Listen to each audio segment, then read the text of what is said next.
Right, hi. So we've just actually done the Slough Fort documentation, and we are very kindly joined by the person who guides around, Neil Ross. And we're going to have a talk with him now because we really want to sort of in this video show the importance of things that, as you know, in my channel that I believe in passionately, which is the art of preserving history and why we do it. And not only that, but for sake of a good cause, and hopefully people out there, you can hopefully promote this video as much as possible in regards to Slough Fort and actually your thoughts and feelings about why this is so important. So, we've had like an amazing day, and we're so grateful for that. Kelsey behind us has not stopped smiling. It's been an amazing day. We just want to really, I guess, just recap on what the project about Slough Fort is. So, if you could talk to us about the main project of what you were saying, like the whole idea of preservation.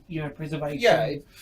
So it's about preserving the history and the story of the building that's on the site. Basically, now it's been found, and it was found in such good building-wise preservation. Whereas as we've talked about a lot of the other forts around and other things around, they've got things left that's quite ruinous. But the fort here had been used in some form or another all the time, so the buildings are very well preserved. And it's something that Historic England have put forward when they were doing it. I think it was to do with the missing forts project they were looking at, and they found that it was still here. So it's something also that the company that I work for have to do certain things to comply with what they want. And then from that point in time, we have a group set up. When that's done, we will take on a lease for the fort itself to do the rest of the work that they would like to see done. So we can get grants and stuff for it rather than the company to put money in. There's always that system.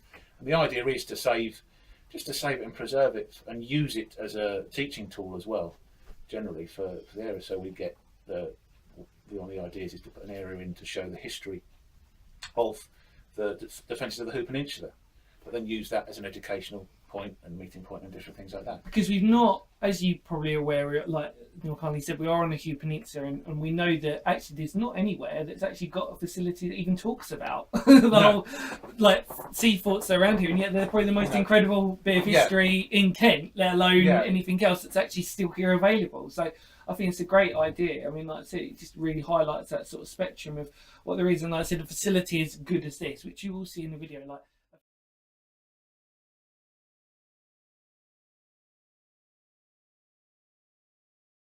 So, so we're talking about the whole project, the reason why it's run by volunteers. Is that right? I mean, it's predominantly run by volunteers, and the idea is that obviously that it's been so well kept that you're also talking about the side that the way that Slough Fort is, it's a D shape, isn't it? And that you decided to keep one side of the wing under the earth, basically, to preserve it, and we want to. Yeah, it preserves it. It's the older part.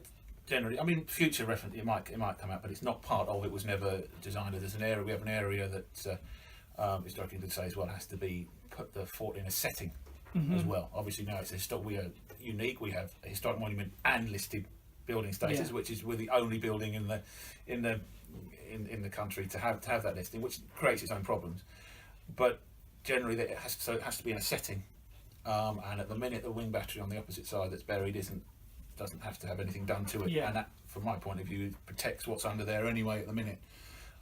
So it's not good. Nothing's going to deteriorate. So the future plans really are to obviously just keep cleaning it, keep preserving it, see what error else there is. Turned into. It has to be. It can't just be a museum. No. It's never going to keep running like that, and you can't always go for the grants, which we have to go for and things like that as a group. So it's going to be run by the charitable trust as a business, but not for profit. So there'll be other things that will go on there. We can use it for, because of the phases of the building. So many different reenactors, all sorts of people can use it to do that's the ideal aim, to do their things. There'll be because of the casemates and the amount you've got there, you can use them for doing different things as well. Not just for showing the history of the place.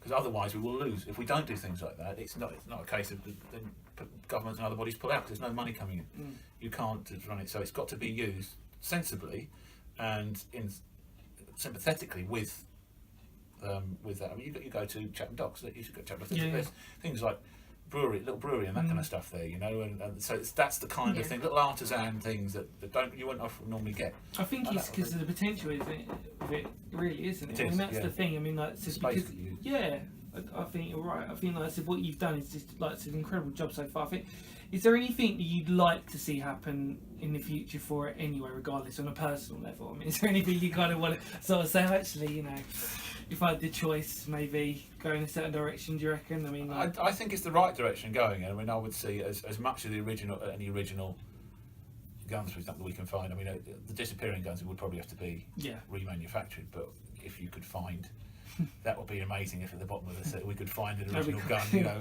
that kind of thing. But no, I think that's exactly how you're supposed to look after a building. Never, but not just have it at one, from my point of view, at one point in time. No. It's got to show the story of it, because we are custodians at the end of the day of buildings, whether you know, castles or anything like that. So I think there's still issues between the different government bodies about how that is, and it's often down to very personal things when you have the inspectors come around, or that kind of stuff. But I think you should show somebody, you know, you shouldn't do on an old building, on an old castle, an old medieval style extension when you're in the 21st century, but you should marry it in so it would nicer to show that period of that building, and then another 300 years down the line it's still there for somebody else, you know, to show the story of the building. So that's just two other things that I've just got in my mind before we wrap it up, I guess. But the first one is you have archaeologists actually come down on site, don't you? Is that right, or do they work within this as well? Do they? I think we have in the past. I know the guy Victor Smith that first started it. He did a lot with archaeology as well. I think he brought in a few different others, and I'm sure there's people been down to check on things as well. Yeah. But I've got a degree in archaeology, classical studies, so that's how I got involved with the park with it, and just other people's experience as well. So we haven't done this. Victor did do a test dig here across the wing battery. When he had to do a report on the actual building and stuff itself. So, but we haven't had much more than that done, other than just clean up. So we're just areas where haven't done anything yet. Once we're ready and we can access most of the stuff, we'll probably put in for putting a test pits or that kind of stuff in across. Do you ever think about putting a time limit on it? I mean, in terms of, like, you know, would you say like in maybe a couple of years' time? I mean, obviously the progression that you've done so far. When was it that you joined anyway? Was it 2010? Was it? No, it was. I came here in 2014, so it was end of 2014, 2015 is when we started really with the main stuff, although the actual main excavation work for the digger was done the season before. But I was 2014, 2015. No, it's hard to put a timescale on things. There's not so much pressure. The only pressure is to get the stuff that has to be done for planning done. Then from that, we're lucky with the trustees we have there. Especially some of them that have had experience with running other places like Fort Amherst and things like that, so they learn it. There's no, you put a time pressure on things, and it doesn't always work out. It's good that you're in contact with actually the other societies that are local around here, so you can. So we're trying to get them involved a lot more as well. So just sort of ideas, I suppose, and sort of see, different things like right. Well, we're going to put the websites and the links, everything else, on the bottom of the page. And like, as from me and the family who are behind, we just want to say thank you so much. Honestly, it's been, well, for me, it's been like a true honour. Because I mean, obviously, as you know, like, history is my thing. But to actually see it inside and out and to have like a tour around, it's just been fantastic. Kelsey, you've enjoyed it? Yeah. There you go. So good. Once Kelsey's got the approval, that's it. It's all good. So thank you so much. Hopefully we can promote this. Please, out there, if you're watching this video, just try and promote it, or just try and make it more aware about Southport, really. The fact of I always knew that it was here, but like I said, you know, that it had gone through when I was younger, knowing that it was a stable to begin with. It was what it was, and now, like, to actually be a part and actually to look inside and see what an amazing job you guys have done in that period of time. I mean, God, we were sort of saying, like, on the way back, but I can imagine in a year's time just sort of see how different it will even be, hopefully. But yeah, thank you so much. That's all right. Thank you. Thank you. Right, thank you very much. We really appreciate it. Enjoy the channel, spread the word, and Southport, everybody. Thank you so much. Bye.